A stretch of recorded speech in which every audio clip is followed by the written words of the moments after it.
What's up, guys? It's Raymond here with another financial statement analysis, and this is our 8th in the series. Today we're going to be analyzing the financial statements for a company called Verbio, and as I said earlier, it is a German energy company.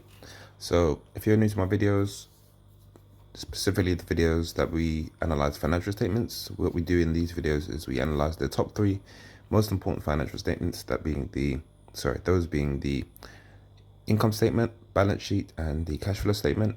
And from those statements, we identify the most important factors that determine a company's financial health, as well as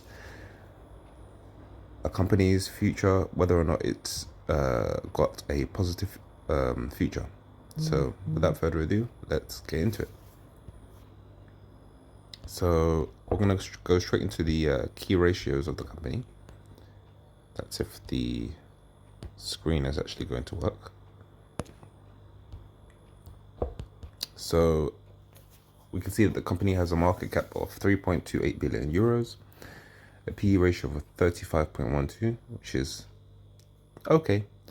Revenue figures of 1.03 billion euros, which is quite healthy compared to the market cap figure. The earnings per share is 1.48 euros, compared to a 52.76 euro market price, which is about 2%,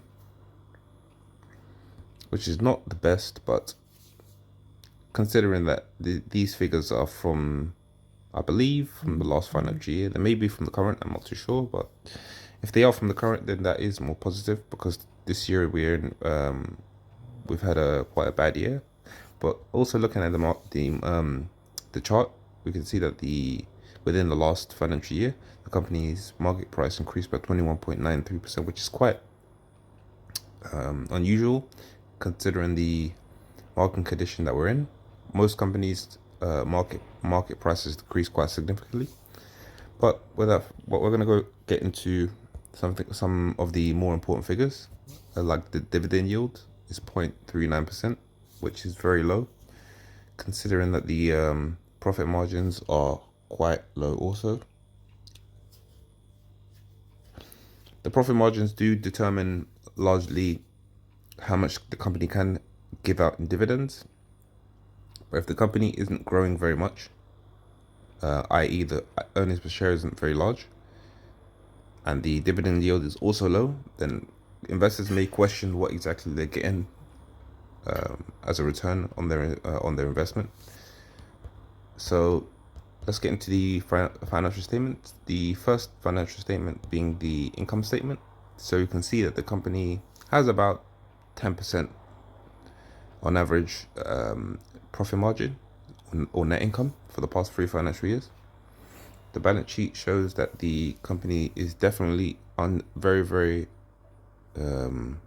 low geared. So it has a very small amount of debt compared to its assets, which is very, very good. The cash flow statement, if we go into more detail, is divided up into 3 parts: cash from operating activities, cash from investing activities, and cash from financing activities. And we can kind of see how the company manages its cash. So the net income is the starting line. As you saw earlier, the net income was 51.70 million euros, and the company, after managing its operating activities, ended up with 51.41 million euros, and after the cash from investing activities, the company was left with negative 3.93 million euros, and after that, the financing activities, the dividends paid were 12.60 million euros. Sorry, negative 12.60 million euros, and the issuance of stock, retirement of debt. So it took on 8.67 million euros of debt.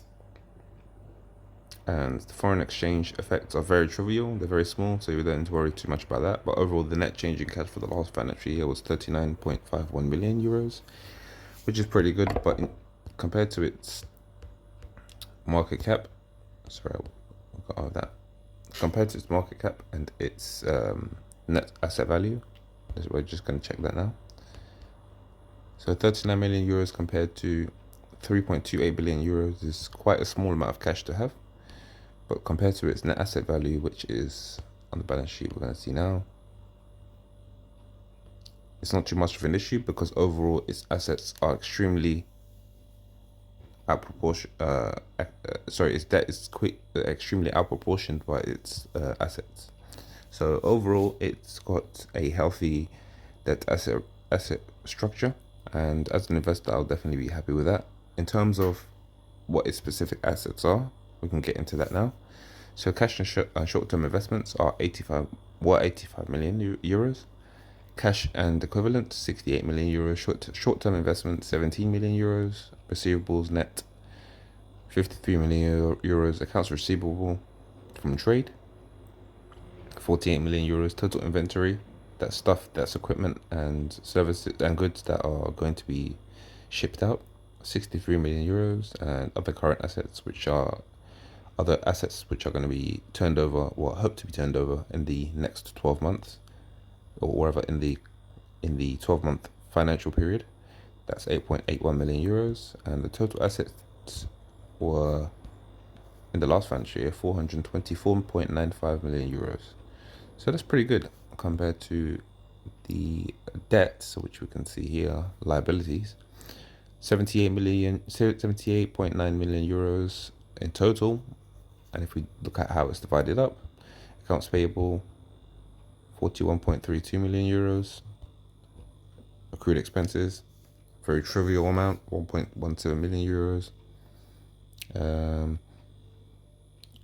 Current liabilities, so liabilities that are due to be, I believe, settled in the 12-month period, is 26 million euros. And the total liabilities divided up, we look at long-term debt, 65,000 euros. Long-term debt, 65,000. Total debt, 10.06, which is, as you can see, the ratio is quite very, very, very, very healthy, like 10.06 million euros of total debt compared to 68 million euros of cash. That's really good. Although their total assets are actually quite a small amount of their total, their total cash is a small percentage of their total assets. Their total debt to cash ratio is definitely very, very healthy. So we're going to look more at the total liabilities.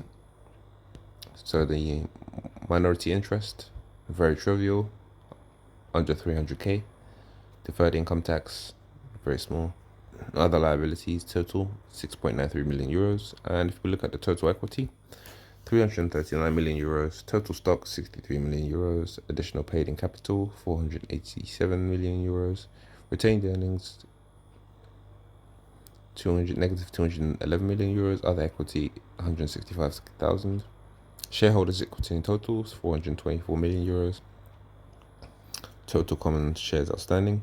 So if we look at the shareholders' equity of 427 million euros, and we look at the 427 million euros.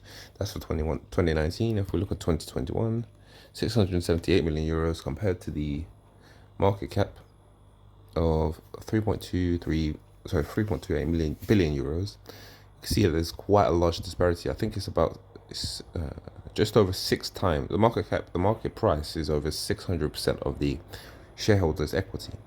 Shareholders' equity is assets minus liability, so the net asset value is 468 million euros, I believe.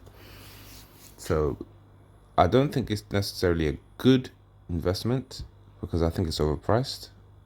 That's probably why the PE ratio is so high.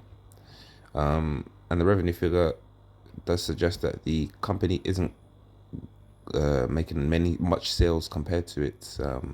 It's making about 30% of its current market price in sales, and also the dividend yield is extremely small. You do much with a 0.39% dividend yield. I think investors look for at least 5% dividend yield, considering that the earnings growth, if the earnings growth is at a decent level, this company hasn't managed to reach that. So I definitely think overall this company is quite overpriced. But tell me your thoughts and opinions. Maybe I've missed something out. Maybe I've got some things incorrect. Maybe I haven't explained things very well here. Please let me know your comments, your thoughts in the comment section below, and I'll definitely pay attention, read those comments, and respond appropriately. And thank you guys for watching. I will see you in the next one.